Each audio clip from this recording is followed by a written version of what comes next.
ঈদের second day কোথায় কোথায় গেলাম এবং কি কি খেলাম সেটাই তোমাদের সাথে আজকে ডিটেলসে শেয়ার করবো, তো ভিডিওটি না টেনে লাস্ট পর্যন্ত দেখতে।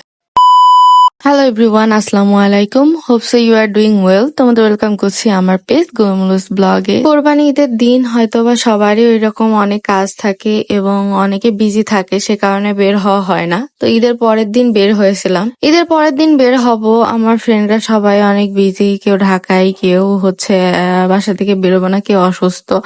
তো সে কারণে কারোর সাথে ওইভাবে ঘুরতে যাওয়ার সুযোগ হয়নি। তো ভাইয়াকে বললাম, ভাইয়াই নিয়ে গেল ঘোরার জন্য। তো শহর দিয়ে বাইপাস দিয়ে ওই দিক থেকে ঘুরে এসে হচ্ছে মুজিব চত্বরে আসছিলাম। আমার একটা ফ্রেন্ড আসছিল, তার সাথে মিট করার জন্য। অনেকদিন পর তার সাথে মিট, আগের রোজার ঈদে তার সাথে দেখা হয়েছিল, আবার এই কুরবানিতে দেখা হলো। শুধুমাত্র তার কারণেই হচ্ছে ঈদের সেকেন্ড দিন বের হওয়া, কারণ তার সাথে ঈদ বাদে কখনোই এভাবে দেখা হয় না, সে ঢাকাতে থাকে। তো সে কারণে অনেকদিন পরে দেখা হইলো। তো ফার্স্টে যেয়ে আমরা হচ্ছে একটা মালাই চা খাইছি। মালাই চা না, তো এটা হচ্ছে হরলিক্স চা হয়ে গেছে, কারণ এখন এতে মালাই দেয়ই না, মানে শর্ট থাকেই না এই চার ভেতর। এটা হচ্ছে গোলপাতার চা, আর গোলপাতার চা তো মোটামুটি ঝিনাইদের সবাই চেনে, কিন্তু এটা অনেক বেশি হাইপ, বাট টেস্টের দিক থেকে একদমই বাজে। আমার কাছে এই চাটা একদমই ভালো লাগে। তো অনেকের কাছে মনে হয় যে এটা হচ্ছে আমি হয়তো বা ইচ্ছা করে এমন কিছু করি। আমার কাছে ভাই, আমি টাকা দিয়ে খাইছি, আমার কাছে যেটা ভালো লাগবে সেটাকে আমি ভালো বলবো, যেটা আমার খারাপ লাগবে সেটাকে আমি অবশ্যই খারাপ বলবো। যার যার পার্সোনাল ওপিনিয়ন শেষে শেয়ার করবে, এটাই হচ্ছে মূল কথা। কিন্তু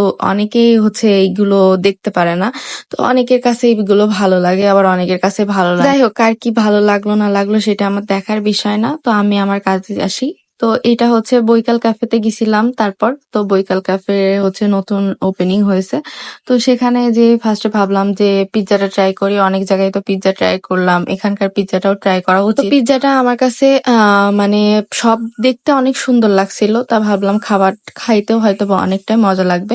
কিন্তু পিৎজার কিছু কিছু প্রবলেম আমার কাছে মনে হয়েছে। ফার্স্ট প্রবলেম, আমার কাছে যে প্রবলেমটা বেশি মনে হয়েছে, পিৎজার কাজটা অনেক বেশি মোটা। এটা যদি একটু চিকন করা হয় হয়তো বা এর টেস্টটা একটু ভালো আসবে। সেকেন্ড, আমার মনে হয়েছে তারা একটা সস দিয়ে সার্ভ করতেছে, যদি এখানে মেয়োনিজ সসটা অ্যাড করতো তাহলে হয়তো বা টেস্টে একটু ভেরিয়েশন আসতে পারতো। থার্ড হচ্ছে তারা অনেক ধরনের অনেক বেশি পরিমাণে চিকেন দিয়েছে, চিকেনের কোনো কমতি ছিল না হচ্ছে পিৎজার ভিতর। কিন্তু আমার কাছে একটু টেস্টে 19-20 লেগেছে। টেস্টে হচ্ছে এখানে সে বলতেছিল এটা হচ্ছে বেজিল লিফ, বাট এটা হচ্ছে বেজিল লিফ না, এটা আমার কাছে মনে হচ্ছে ধনেপাতা। তো সে কারণে আমি এটা ধনেপাতা বলছি। তো যাই হোক, মোটামুটি তাদের যদি কাজটা একটু চিকন করে তাহলে হয়তোবা টেস্টটা আগের মতো বা হচ্ছে আগের থেকে একটু ডেভেলপ হতে পারে। তো আমার কাছে এটাই মনে হয়। আমি আমার পার্সোনাল ওপিনিয়ন শেয়ার করছি। তো তোমাদের কাছে এগুলো খারাপ লাগতে পারে, অনেকের কাছেই খারাপ লাগবে ভাই, সেটা আমার দেখার বিষয় না। আমি আমার পার্সোনাল নিজের টাকা দিয়ে খাইছি, টাকা নষ্ট হয়েছে, তো সে কারণে আমি কথাগুলো বললাম। তো যাই হোক, ভুল মানুষেরই হয়। এটার টেস্ট হচ্ছে চেঞ্জ করে ফেললেই সমাধান চলে আসবে, এটা নিয়ে আহামরি তেমন কিছুই না। তো সেকেন্ডে হচ্ছে নিচে নামার পরে খালাম হচ্ছে মোহিতো টেস্টটা মোটামুটি এভারেজ লেগেছে আমার কাছে। আর মানে অনেকদিন আগে খাইছিলাম, তো এটার পরে আমার কাছে টেস্টটা ভালো লাগছে, কিন্তু বিট লবণের পরিমাণটা একটু বেশি মনে হয়েছে। তো যাই হোক, আজকের ভিডিওটা এই পর্যন্তই। তোমাদের যদি ভিডিওটা ভালো লেগে থাকে তাহলে একটা লাইক, কমেন্ট এবং শেয়ার করো। আর পেজটায় যদি ফলো না দিয়ে থাকো তাহলে এখনই একটা ফলো দিয়ে দাও। আসসালামু আলাইকুম, আল্লাহ হাফেজ।